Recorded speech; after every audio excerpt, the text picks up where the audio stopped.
Hello student, जैसा कि आपको मालूम है कि इस लॉकडाउन के अंदर आपकी ऑनलाइन क्लासेस चल रही हैं। तो आप सब लोग विदित हैं कि आज पूरा विश्व एक महामारी से जूझ रहा है जिसका नाम है कोरोना। तो घर पे रहिए और सुरक्षित रहिए, स्टे होम सेफ। हम लोगों ने कल तक शक वंश के बारे में पढ़ा। वह वंश जो मध्य एशिया से भारत के अंदर आया। जैसा कि मैं आपको बता चुका हूं कि मध्य एशिया से भारत में आने वाले या इस रास्ते से भारत में आने वाले दूसरी विदेशी जातियों के अंदर या दूसरी विदेशी वंशों के अंतर्गत यूनानियों के बाद में शकों को गिना जाता है। आज हम जिस टॉपिक के विषय में हम बात कर रहे हैं, टॉपिक के बारे में पढ़ रहे हैं, वह टॉपिक है हमारा कुषाण वंश।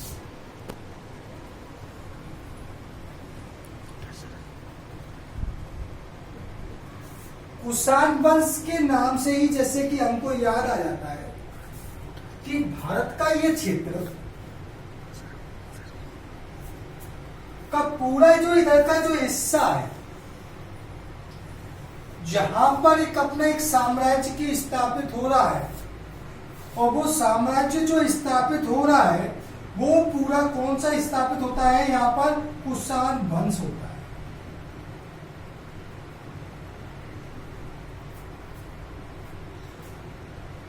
इससे कुषाण वंश के बारे में बात की जाए तो सामान्यतः हम लोग इस वंश के बारे में बात करें तो कहने के लिए हम ये कि इस वंश ने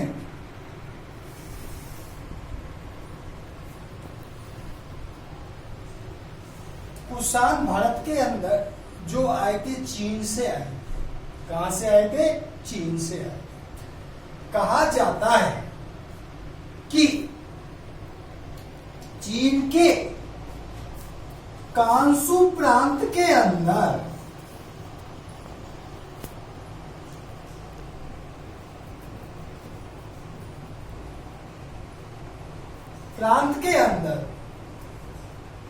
ये लोग निवास किया करते थे। कहां पर निवास किया करते थे? कांसू प्रांत के अंदर ये लोग निवास किया करते थे। निवास करने वाली ये जाति जिसका नाम था यूची। कौन सी? यूची जाति थी। इसको 165 ईसा पूर्व में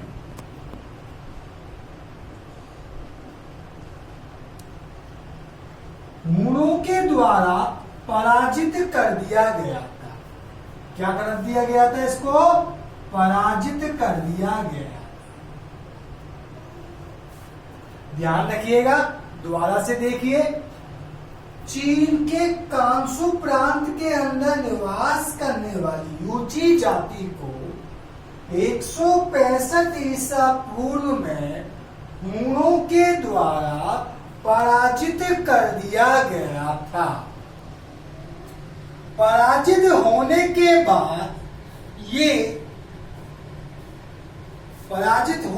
बाद ये आक्सा नदी के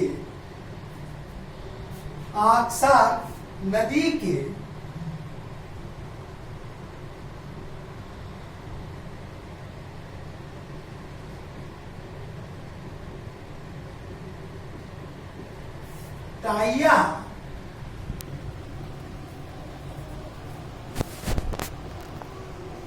यानी कि बैक्टीरिया में अवसर की तलाश के अंदर, किसकी तलाश में? अवसर की तलाश में आक्सान यानी कि नदी के पास, ताहिया यानी कि बैक्टीरिया में अवसर की तलाश में यह जाति यहां पर आती है और आने के पश्चात में शकों को पराजित करती है।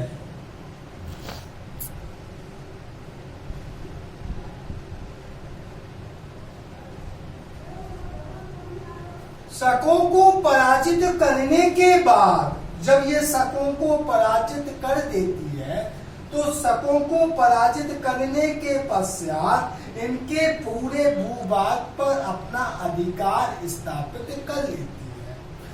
जैसा कि मैंने आपको बताया, यहाँ यूजी जाति की 5 शाखाएं हैं। कितनी शाखाएं? 5 शाखाओं के अंदर यूजी जाति की कुषाण जो शाखा है, नीचे लिख देता हूं एक बार और, यूजी जाति की जो कुषाण जो शाखा है वो अपने प्रभाव से इतनी शक्तिशाली है कि वह अपने प्रभाव से इन चारों को पराजित कर देती है और इनके भूभाग पर अधिकार कर लेती है। इसी शाखा को, इस कुषाण शाखा जो सबसे शक्तिशाली शाखा है, इसी शाखा के बारे में हम आगे पढ़ेंगे। जैसा कि आपको मैं बता दूं कि इस शाखा के अंदर, कुषाण शाखा के अंदर जो शक्तिशाली शासक हुए हैं, उन शासकों में सबसे पहले जो नाम आता है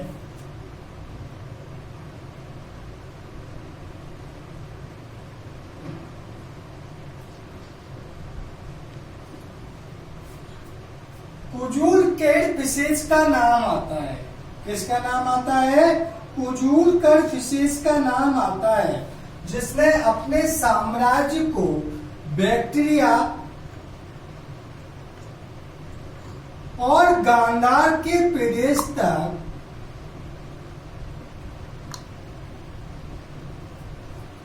बैक्टीरिया और गांधार के प्रदेश तक अपने साम्राज्य को स्थापित किया।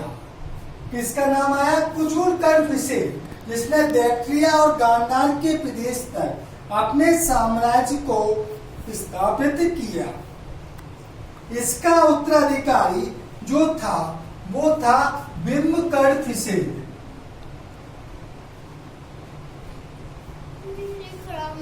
उत्तराधिकारी था वो था बिम्ब कैडफिस।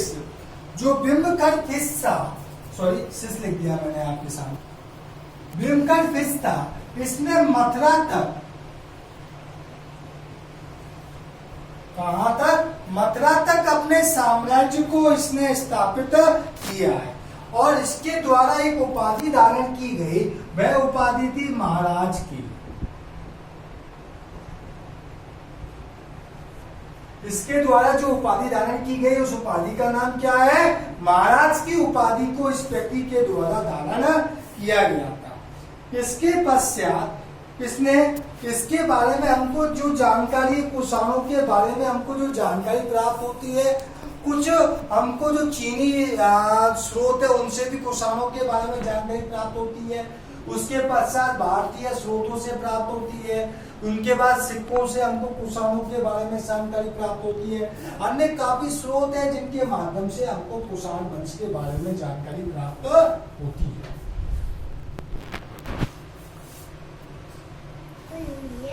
देखिए, सबसे शक्तिशाली शासकों में जिसका नाम आता है वो है कनिष्क।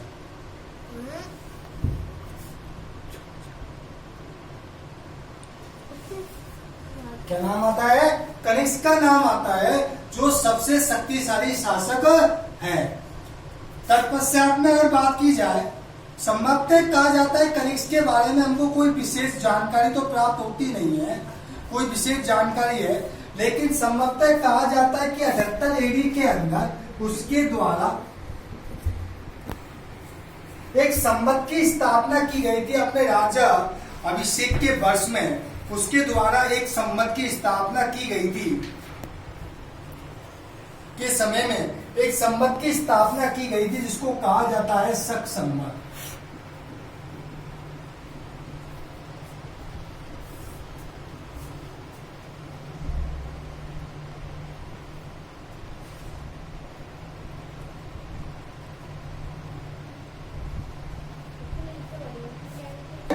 एडी के अंदर इसने अपने राजवंश की स्थापना की थी अब 78 एडी के अंदर इसने अपने राजवंश की स्थापना की है, तो इसके बारे में कुछ स्पष्ट तौर से नहीं कहा जा सकता इसके पूर्व के बारे में, लेकिन संभवतः इतना जरूर कहा जाता है कि कनिष्क एक महान शासक था। कुषाण शासकों के अंतर्गत इसने अपना जो साम्राज्य इसके बारे में कहा जाता है, आक्सा नदी के पूर्व से लेकर गंगा नदी और मध्य एशिया, खुरासान, उत्तर प्रदेश के वाराणसी तक अपने साम्राज्य का इसने विस्तार किया था।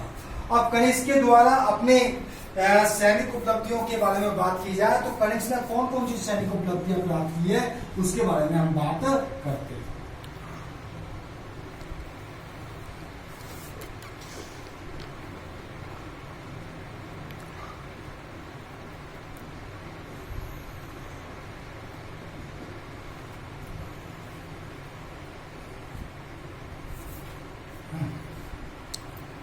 बात की जाए तो कनिष्क, संभवतः बात की जाए तो कनिष्क एक सबसे प्रतापी शासकों के अंदर से गिना जाएगा। कुषाण सत्ता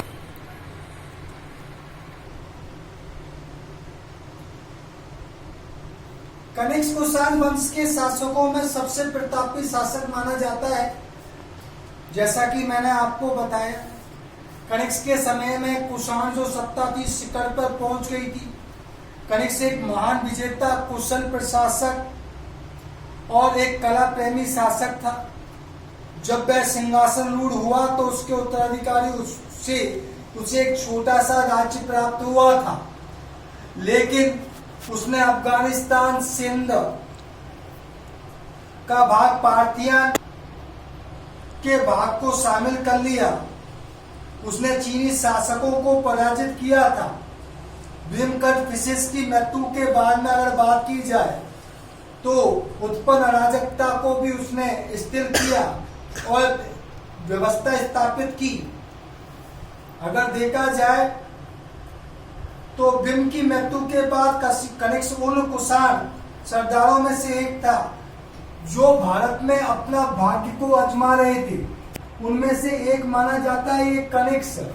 तो कनिष्क ने जो भारत पर अपना भाग्य आजमाया, अपनी सैनिक विजयों में बात की जाए तो सबसे पहले आती है इसकी पार्थिया।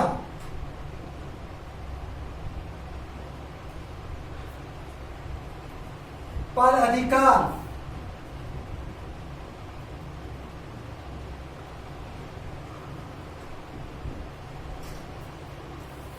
पार्थिया पे अधिकार के बारे में कहा जाए, कनिष्क और पार्थिया के जो शासक है इनके मध्य में युद्ध के बारे में हमको जो जानकारी है वो चीनी स्रोतों के माध्यम से पता चलती है।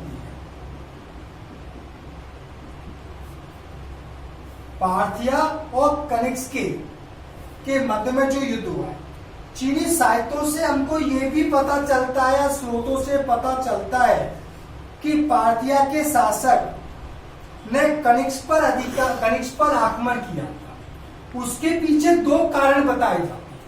कितने कारण बताए जाते थे? दो कारण।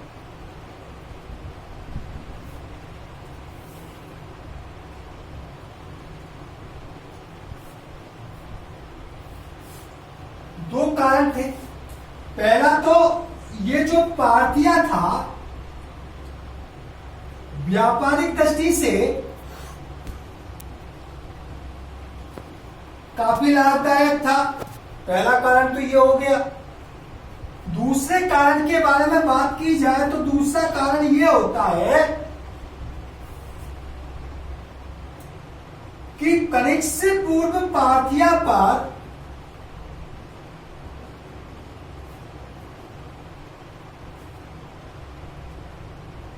कनिष्क से पूर्व पार्थिया पर दूसरे कारण के बारे में प्रथम तो मैंने आपको बता दिया, व्यापारिक दृष्टि से महत्वपूर्ण था, वो बैक्टीरिया पर अधिकार करना चाहता था। दूसरा कारण ये था कि एरियाना का जो प्रदेश जो पहले पार्थिया के अधिकार में था, कौन सा? एरियाना का।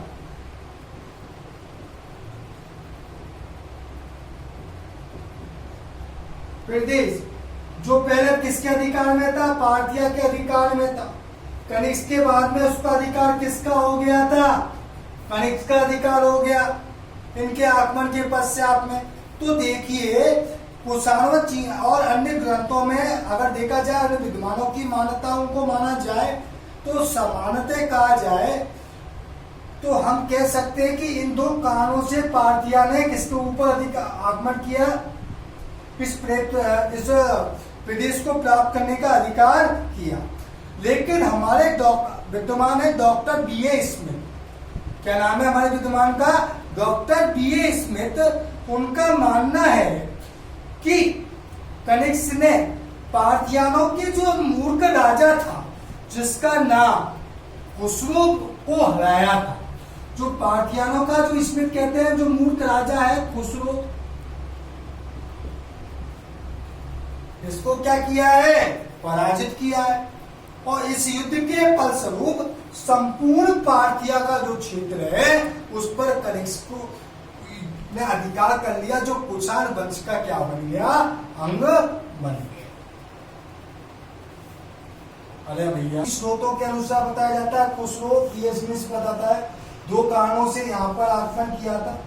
व्यापारिक दृष्टि से महत्वपूर्ण था। दूसरा पार्थिया यानी कि एरिना बैक्टीरिया का जो प्रदेश था जिस पर ये अपना पहला अधिकार प्राप्त मानते थे, जिसके फलस्वरूप किया, जिसके आगे देखा जाए कुषाणों से पराजय का सामना करना पड़ा है।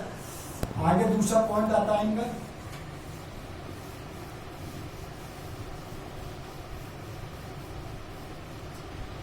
आपके लिए मैंने बुक को PDF के रूप में भेज दिया है और आपके व्हाट्सएप पर मैंने भेज दिया था। आप लोग उसको, जिनके पास सीनियर में हिस्ट्री है वो छात्र इसको डाउनलोड कर लें और पढ़ें। दूसरा है पाटलिपुत्र पर विजय या जीतना।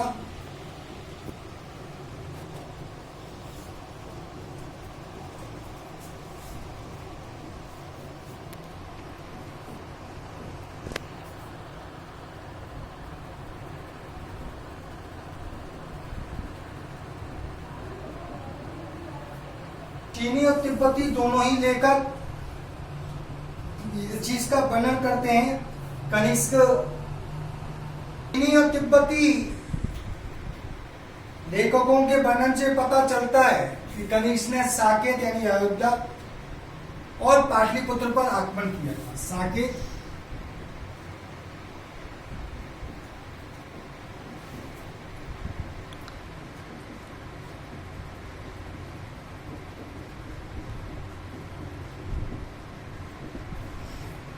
पाटलिपुत्र पर क्या किया था? इसने आक्रमण किया। ठीक है। बौद्ध परंपराओं के अनुसार कनिष्क ने पाटलिपुत्र के शासक को इसने हराया है और हराकर वहां पर दंडात्मक कार्य किया है, हराया, उसको पनिश किया है।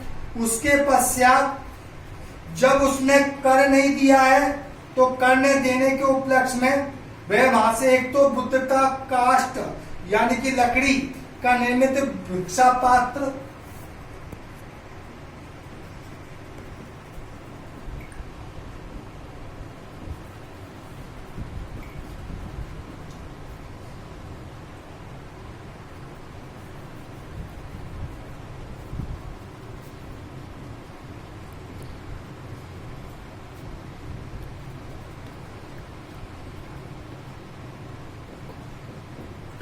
पात्र पहला, और दूसरा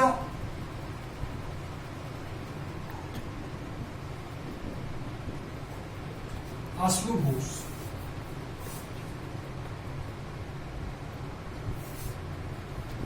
पाटलिपुत्र यानी मगध को जीतना, साकेत, अयोध्या और पाटलिपुत्र पर उसने आक्रमण किया है। बुद्ध का काष्ठ निर्मित भिक्षा पात्र को जब वहां के जो शासक है उसके द्वारा कर नहीं दिया गया है तो फलस्वरूप में वो वहां से एक बुद्ध का काष्ठ निर्मित भिक्षा पात्र को ले गया है और अश्वघोष को अपने साथ में ले गया है, पाटलिपुत्र से अपने साथ ले गया। सत्यकेतु विद्यालंकार के अनुसार मगध राज्य से सातवाहन वंश का जो अंतिम जो शासक था उसको अंत करने का श्रेय भी किसको दिया जाता है? कनिष्क को ही दिया जाता है। यहां पर यहां से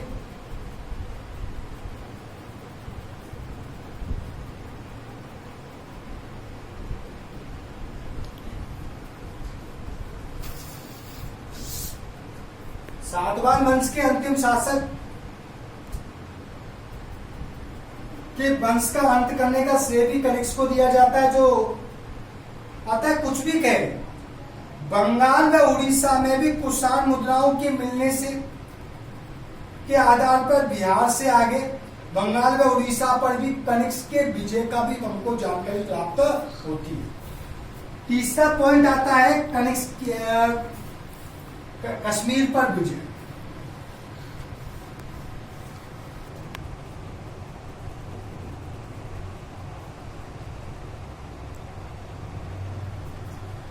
तीसरा है कश्मीर पर विजय। कहा जाता है कश्मीर कनिष्क को बहुत अधिक पसंद था। डॉक्टर स्मिथ के अनुसार कश्मीर को अपने राज्यकाल के प्रारंभिक वर्षों में कश्मीर विजय संपन्न करने का श्रेय, हमारे डॉक्टर स्मिथ तो ये तक कह रहे थे कि कनिष्क ने अपने जीवन के प्रारंभिक वर्षों के अंदर ही कश्मीर के लिए विजय अभियान छेड़ दिया था और विजय अभियान छेड़ने के पश्चात कश्मीर पर विजय भी प्राप्त कर ली थी।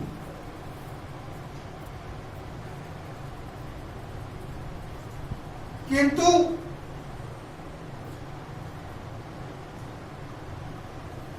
कश्मीर के शासकों के साथ युद्ध का विवरण हमें प्राप्त नहीं होता है। कश्मीर के प्राचीन इतिहास का वर्णन जो करते हैं वो करते हैं कल्लन, और कल्लन के द्वारा जो पुस्तक लिखी गई है उसका नाम है राजतरंगी।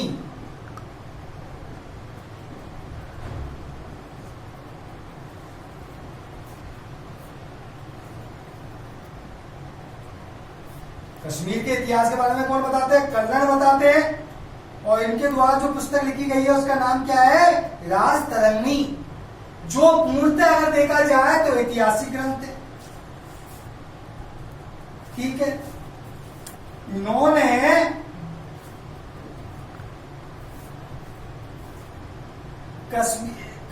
कनिष्क को कश्मीर का शासक बताया है।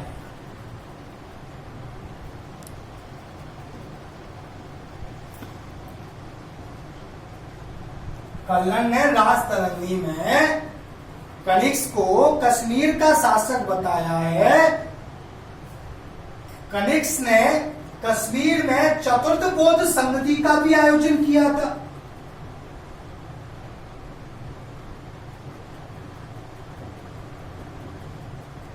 इसकी मैं आपको कल एक ट्रिक शो दे दूंगा चारों बौद्ध संगतियों की। जब अशोक की बौद्ध, कनिष्क की बौद्ध, चतुर्थ बौद्ध संगति के बारे में हम पढ़ेंगे कल नेक्स्ट वीडियो के अंदर, जब मैं इसकी एक ट्रिक्स दे दूंगा चारों बौद्ध संगतियों को याद करने के लिए। आपको बड़ी आसान ट्रिक्स है। चतुर्थ बौद्ध संगति का इसने आयोजन किया था वहां पर, और पाटलिपुत्र से लाए गए बौद्ध विद्वान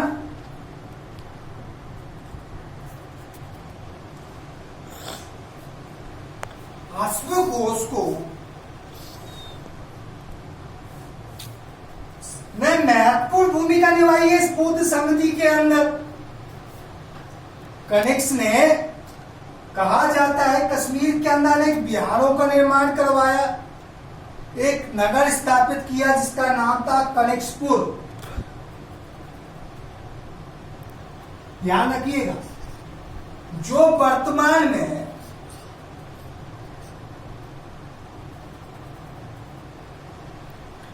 बारामूला के समीप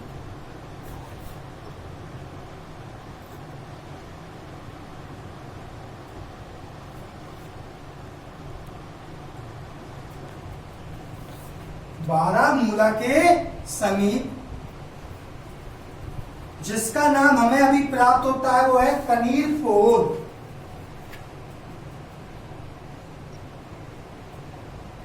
ये गांव है कनीरपुर वर्तमान। देख लीजिए भैया, तीसरा पॉइंट चल रहा है आपका कश्मीर पर विजय। कहा जाता है कि प्रारंभिक समय के अंतर्गत चीनी और ग्रंथों से तो हमको पता नहीं चलता है, कश्मीर के ग्रंथ भी नहीं बताते, लेकिन कहा जाता है कश्मीर के अंदर बहुत अधिक प्रियता कनिष्क को और काफी समय भी रहा। उसके राज्य का अंग भी था। इसके बारे में हमको जो जानकारी है कल्हण की पुस्तक राजतरंगिणी से प्राप्त होती है। कल्हण की पुस्तक राजतरंगिणी हमको इसके बारे में बताती है। कहा जाता है कि कनिष्क ने वहां पर चौथी बौद्ध संगति का आयोजन किया था और अश्वघोष की अध्यक्षता में चौथी बौद्ध संगति को अश्वघोष उसने अपनी महत्वपूर्ण भूमिका निभाई थी और एक कनिष्कपुर नामक नगर उसने बचाया था, जो वर्तमान में बारामूला के कनीरपुर जो गांव है उसके नाम से जाना जाता है।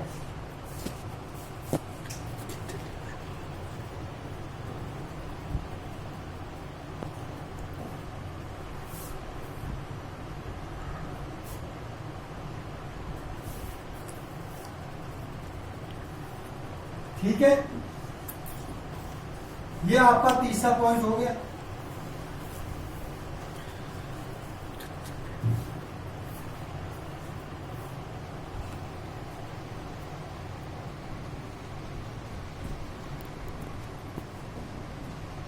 उज्जैन पर विजय। अब भाई उज्जैन पर विजय की बात है। माना जाता है कनिष्क ने उज्जैन के जो शक शासक के विरुद्ध क्या की थी, कार्रवाई की थी। किसके विरुद्ध की है, शक शासक के विरुद्ध कार्रवाई की है। ठीक है, या अधिकतर अगर देखा जाए शक शासकों में वहां पर शक क्षत्रप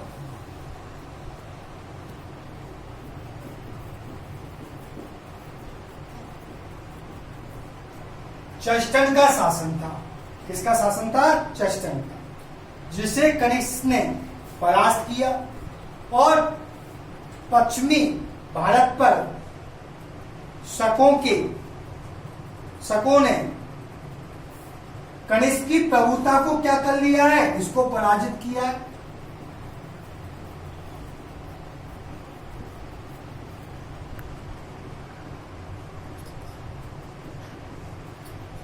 पश्चिमी भारत के जो शक हैं इन्होंने कश्मीर पर इस पर शकों ने कनिष्क की प्रभुता को क्या कर लिया है, स्वीकार कर लिया है। जब प्रभुता को उसने स्वीकार कर लिया है तो मालवा के कुछ भाग पर कनिष्क का क्या हो गया है, अधिकार हो गया। इसके बाद आता है आपका चौथा पॉइंट के बाद पांचवा पॉइंट।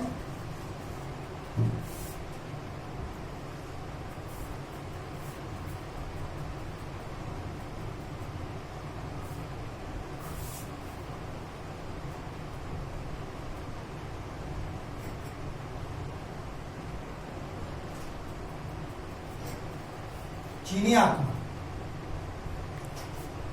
कहा जाता है चीनी तुर्किस्तान पर अधिकार हो जाने से कनिष्क ने चीनी साम्राज्य में पामीर की पहाड़ी तक फैल गया था। कनिष्क का जो साम्राज्य है वो कहां तक फैल गया था, जब चीनी तुर्किस्तान पर जब अधिकार कर लिया। इसने किस पर कर लिया, चीनी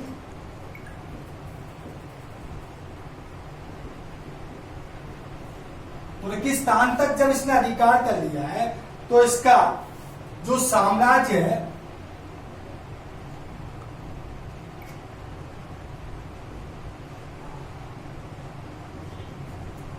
पामीर की पहाड़ी तक क्या हो गया है, फैल गया है। इसके फलस्वरूप कुषाण साम्राज्य की जो सीमाएं हैं वो चीनी साम्राज्य की सीमाओं को छूने लगी है।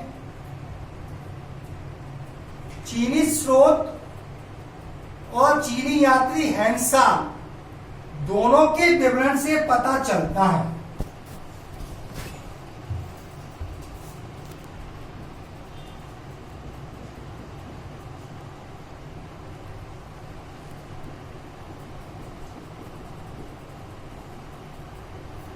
चीनी स्रोत और चीनी यात्री हैंसान दोनों के विवरण से पता चलता है कि कनिष्क ने पामीर के उत्तर में अपने साम्राज्य के विस्तार के लिए शक्तिशाली सेना भेजकर चीन पर क्या कर दिया था, आक्रमण कर दिया। चीनी साहित्य के अनुसार कश्मीर में कनिष्क ने अपने साम्राज्य की सुरक्षा हेतु चीन के हान वंश की सम्राट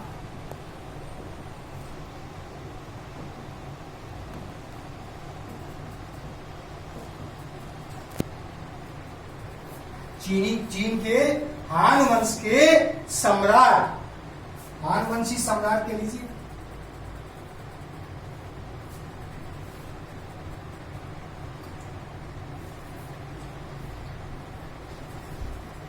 हान वंश के सम्राट होती के पास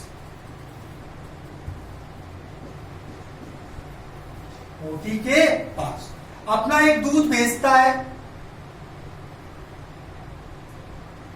और अपनी राजकुमारी का विवाह, चीनी राजकुमारी का विवाह, चीनी राजकुमारी से विवाह करने की अपनी इच्छा को प्रकट करता है।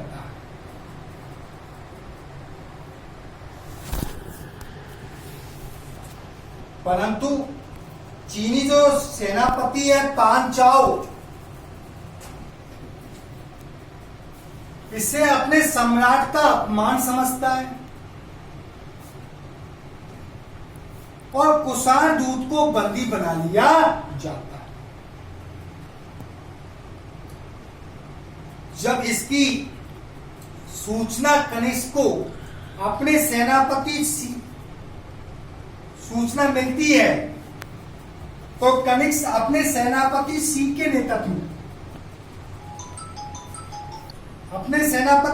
नेतृत्व में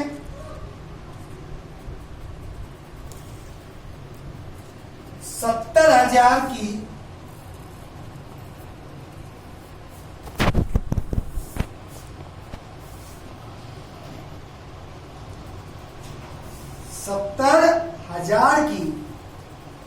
शक्तिशाली घुड़सवार सेना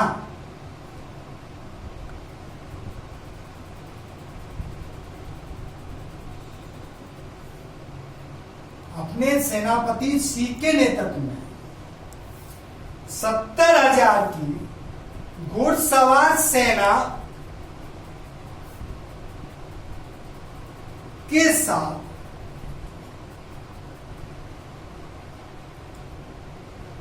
शक्तिशाली सेना चीनी साम्राज्य पर आक्रमण करने के लिए भेजता है।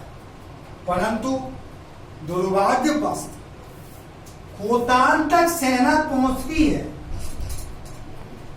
कहां तक पहुंचती है? खोतान तक।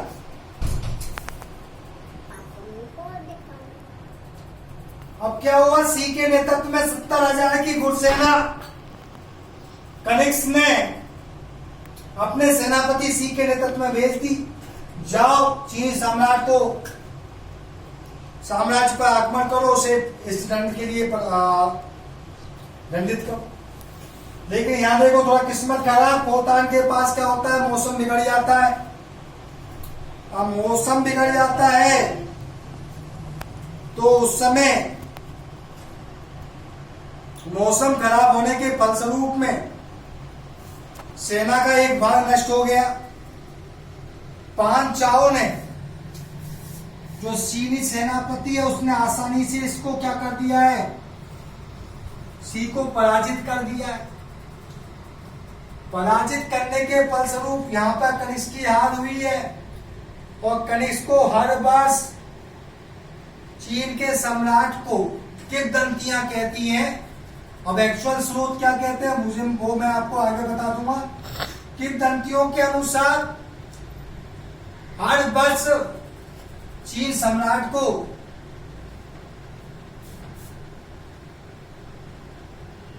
कर देना पड़ा, परंतु जब कनिष्क की मृत्यु हुई तो कनिष्क ने अपनी मृत्यु पर खेद व्यक्त किया। वो खेद व्यक्त ये किया कि मैंने साम्राज्य में सब जगह विजय प्राप्त कर ली, तीनों दिशाओं में विजय प्राप्त कर ली। कनिष्क कहता है मैंने तीनों दिशाओं में विजय प्राप्त कर ली, लेकिन मैं उत्तर में विजय प्राप्त नहीं कर पाया। और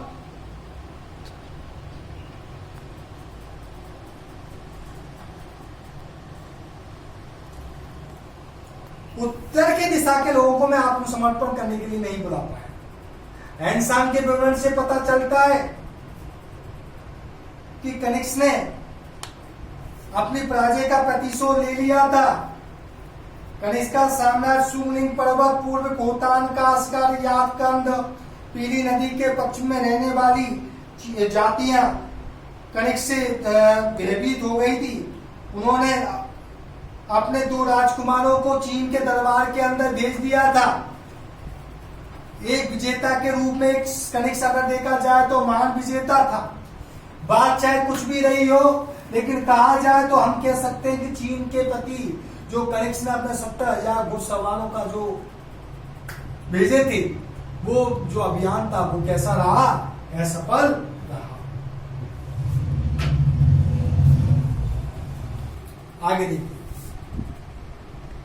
कनिष्क ने अपनी राजधानी पुरुषपुर या वर्तमान पेशावर स्थापित की।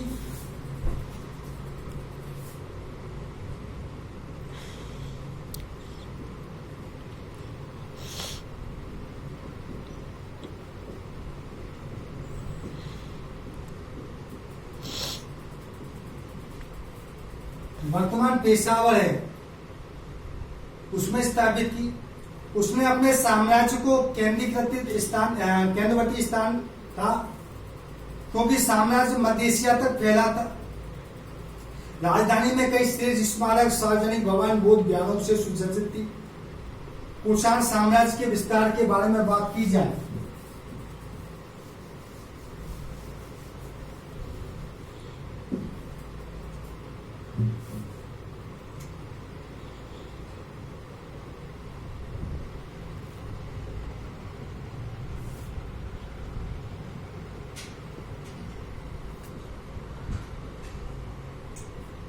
के बारे में बात की जाए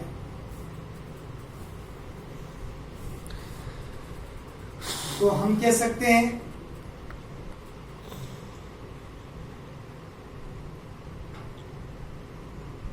कौशाम्बी, सारनाथ, मथुरा से प्राप्त जो हमको अभिलेख है वो हमको ये भी संकेत देते हैं कि शासक के रूप में मूलतः पूर्वी प्रदेश से संबंधित था। संपूर्ण उत्तर पर उसका अधिकार था। काशी और सारनाथ उसके साम्राज्य के महत्वपूर्ण केंद्र स्थल थे। सिंध व पंजाब से प्राप्त उसके लेख उसके अधिकार की पुष्टि करते हैं। चीनी स्रोत गांधार से प्राप्त उसके अधिकार, गांधार पर उसका अधिकार प्रमाणित करते हैं। अन्य प्रदेशों में कई स्थानों से कनिष्क की मुद्राएं, मथुरा शैली की मूर्तियां हमको प्राप्त हुई हैं। कनिष्क साम्राज्य के पूर्व में बिहार से लेकर पश्चिमी खुरासान तथा उत्तर में उसकी सीमाओं तक की को लेकर दक्षिण में कोंकण तक उसका क्षेत्र विस्तृत था। प्रशासन के बारे में बात की जाए तो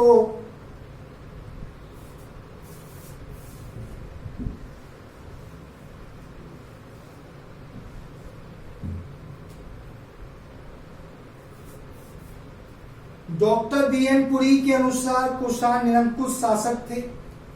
कनिष्क के साम्राज्य विशाल था, किंतु उनका शासन व्यवस्था के विषय में बहुत कम जानकारी उपलब्ध थी।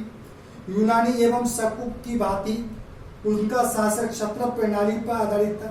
सारनाथ के अभिलेख से याद होता है कि उसका शासन प्रांतीय क्षत्रपों के द्वारा होता था। एक राजधानी मथुरा तो दूसरी संभवतः काशी थी। मथुरा में महाक्षत्रप खरपल्लन तो काशी में वनस्पर प्रांतीय शासक थे। इस प्रकार इस शासन का एक स्वरूप बहुत कुछ सैनिक था, तो इसका संगठन बहुत मजबूत नहीं था। दंडनायक और महादंडनायक पद कुषाण कालीन प्रशासकीय मशीनरी की कड़ी थी। ये तो हमारे बात कुल मिलाकर बात की जाए, कनिष्क एक महान योद्धा था। हमने उसकी उपलब्धियों को पढ़ा, उपलब्धियों से हमको भलीभूत याद होता है कि कनिष्क एक महान शासक था। इसने अपना जो साम्राज्य है उसका विस्तार किया। जीवन के अंतिम दिनों में जब वह मृत्यु शैया पर था तो उसके मन के अंदर बस एक ही था, एक ही मन के अंदर भाव था कि मैंने अपने साम्राज्य को तीनों ओर से, मेरा साम्राज्य का संपूर्ण विस्तार था, लेकिन चतुर्थ में उत्तरी दिशा के अंदर वह अपने साम्राज्य का विस्तार नहीं कर पाया। जो उसके जीवन के अंदर मन में हमेशा अंतिम समय तक था। कुल मिलाकर कहा जाए तो पाटलिपुत्र पर जब उसने आक्रमण किया तो वहां से जब उसे कर प्राप्त नहीं हुआ तो वहां से वह महात्मा बुद्ध का काष्ठ निर्मित भिक्षा पात्र और अश्वघोष को साथ में ले गया। एक महान व्यक्ति के रूप में कनिष्क को नहीं गिना जाना अनुचित होगा। कनिष्क ने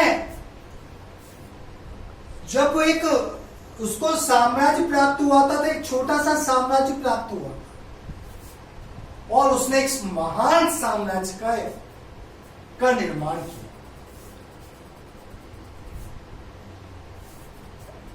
टॉपिक हमारा ये आज यहां पे खत्म नहीं होता है, टॉपिक तो अभी हमारा चल रहा है।